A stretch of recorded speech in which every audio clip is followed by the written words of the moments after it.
Paano ba makakapaglingkod ang katulad ko na nauubos na ang oras ko sa trabaho? Dahil pagkulang pasok ko sa isang linggo, nagigipit kami sa utang. Alam niyo po mga kaibigan, mga kapatid, maraming kaparaanan upang ang isang tao ay makapaglingkod sa Diyos. Nga lang, sa daming hinahain ng sanlibutan ito, sa daming ipinapain din ng dyablo upang ang isang tao o ang isang mananampalataya ng Panginoong Jesucristo ay hindi na makapaglingkod sa Diyos. At kung minsan, napakarami lang talagang dahilan ng tao para hindi makapaglingkod sa Diyos.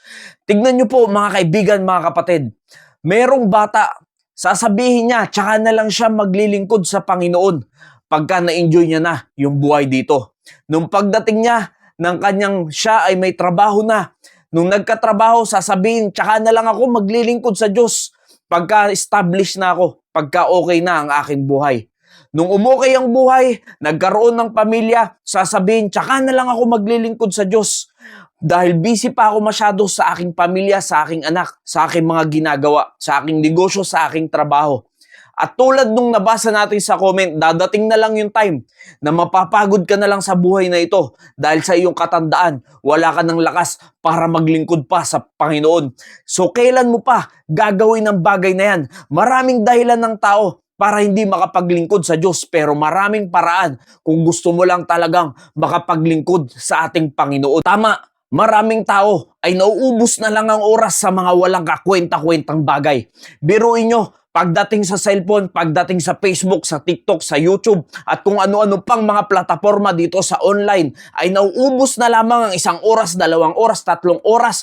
Minsan umaabot pa ng mas matagal pa dyan. Kakababad, kakapanood ng kung ano-anong panoorin na wala namang kakwenta-kwenta. Na imbis sana, yung mga oras na ganyan ay naipaglilingkod pa natin sa ating Panginoon. Yung iba ay tumatagal sa pakikipagchismisan, kwentuhan ng wala naman talagang mga kakwenta-kwentang bagay na imbis sana ang pinag-uusapan ay ang kabutihan ng Diyos. Buti sana kung ang napag-uusapan ay patungkol sa Panginoon. Tapos darating na lang yung panahon na manghihinayang ka na ginamit mo ang iyong buhay. Sinayang mo ang iyong panahon, ang iyong oras, ang iyong lakas sa mga walang kakwenta-kwentang bagay ng sanlibutan ito. Na imbis sana na nagagamit mo ang katawan mo para sa Panginoon. Huwag nawang mangyari na darating sa punto na magsisisi ka na dapat na naglingkod ka na lang sa Panginoon habang may lakas ka pa, habang kaya mo pa, habang nakakagalaw ka pa. Dahil pag dumating na sa panahon na ikaw ay nahandun na sa huling hantungan mo,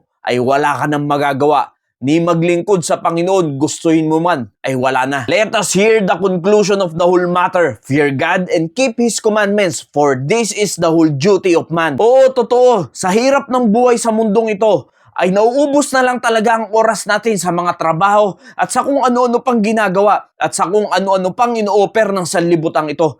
Pero hindi nagkakamali ang Biblia. Alam nyo, ang buong katungkulan ng isang tao ay sumunod sa kalooban ng Diyos. At yung bagay na yan, na whole duty of men, maraming mananampalataya ng Panginoong Jesucristo, maraming normal na tao ang hindi nakakasunod sa bagay na yan. Dahil ang mas may oras sila sa mga bagay na wala naman talagang kakwenta-kwenta, sa mga makamundong bagay, sa cellphone, sa gadget, at kung ano-ano pa na nakakasira sa relasyon sa Diyos. Doon sa tanong na paano makakapaglingkod sa Diyos na nauubos na ang iyong oras? Ang sagot dyan ay dapat ikaw ay meron munang pananampalataya sa ating Panginoong Jesucristo. Naranasan mo muna ang regeneration na ikaw ay na-born again in spirit upang ikaw ay magkaroon ng gabay ng Holy Spirit sa buhay na ito at sa kalooban ng Diyos. Matuto kang mag-Bible reading, matuto kang manalangin, matuto kang manatili sa mga pagkakatipon na meron sa bahay-sambahan. Matuto tayong makibahagi sa mga gawain sa bahay-sambahan. Pag may mga Bible study, pag may mga soul winning, ay sumama kayo sa mga bagay na yan dahil yan ay ang paglilingkod sa Diyos at yan ay nakakalugod sa ating Diyos. Doon naman sa punto na kinukulang na ang inyong budget sa isang linggo kaya't hindi na kayo nakakapaglingkod sa Panginoon. Diyan pa lang po ay nagkakamali na tayo ng mindset sa ating sarili. Na tipong ang pinapalabas pa natin na mas mahalaga na magtrabaho tayo, maghanap buhay, kaysa hanapin natin kung ano talaga ang kalooban ng Diyos sa atin.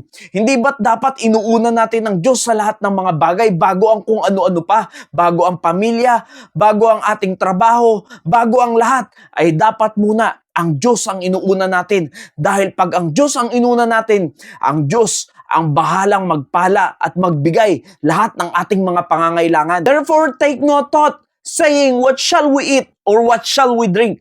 Or wherewithal shall we be clothed? Sinasabi ng Biblia, huwag kang mga balisa kung ano ang iyong kakainin, ano ang iyong iinumin, o ano man ang iyong isusuot, ano man ang iyong idadamit sa iyong sarili. Bakit sinasabi yan ng Biblia? For after all these things, do the Gentiles seek. For your heavenly Father knoweth that ye have need of all these things. Malinaw na sinasabi ng Biblia na huwag kang mga balisa sa iyong kakainin, iinumin at iyong isusuot. Bakit? Dahil ganyan ang mga hintil. Alam nyo, ibig sabihin mga kaibigan, mga kapatid, ganyan ang mga pag-iisip ng mga unbeliever.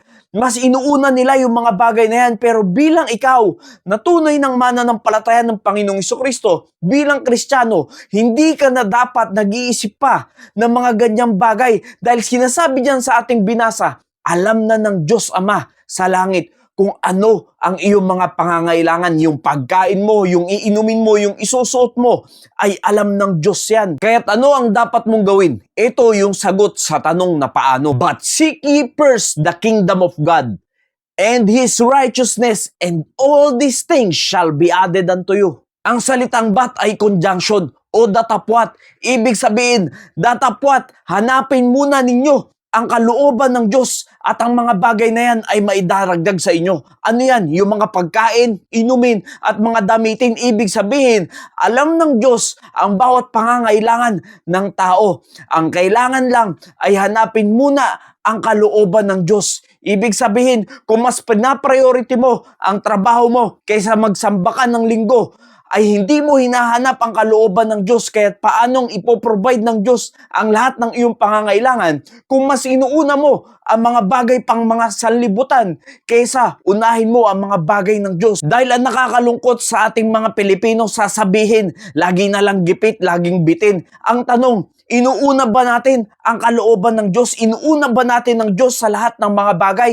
O mas nagwo-worry tayo sa mga bagay na tulad ng mga hintil na ganyan ang iniisip nila, ano kayang kakainin natin, ano kayang iinumin natin, ano kayang isusuot natin? Ganyan ka pa rin ba ngayon na ikaw na tunay ng mananampalataya ng Panginoong Jesucristo na mas iniisip mo pa rin kung ano ang mangyayari sa mga bagay na yan kaysa mag-focus ka na maglingkod ka sa ating Diyos? Pero alam nyo, ang biyaya ng Panginoon, kahit na ganyan ang ginagawa ng mga tao sa harapan ng Diyos, nananatili pa rin silang may kinakain, may iniinom at sinusuot. Ganyan kabuti ang Diyos sa ating buhay. Na may mga pagkakataong hindi ka nagtatapat sa Diyos, pero ang Diyos ay tapat pa rin sa iyo. Kaya't ngayon, dapat maunawaan mo na hanapin mo muna ang kalooban ng Diyos. But seek ye first the kingdom of God. Yan ang dapat mong inuuna. Sa paggising mo, ang Diyos ang dapat nasa isipan mo. Manalangin ka. Sa lahat ng gagawin mo, ang uunahin mo ay ang Diyos lamang. Nawa naging pagpapala po ang mensaheng ito. Maraming salamat po and God bless you all.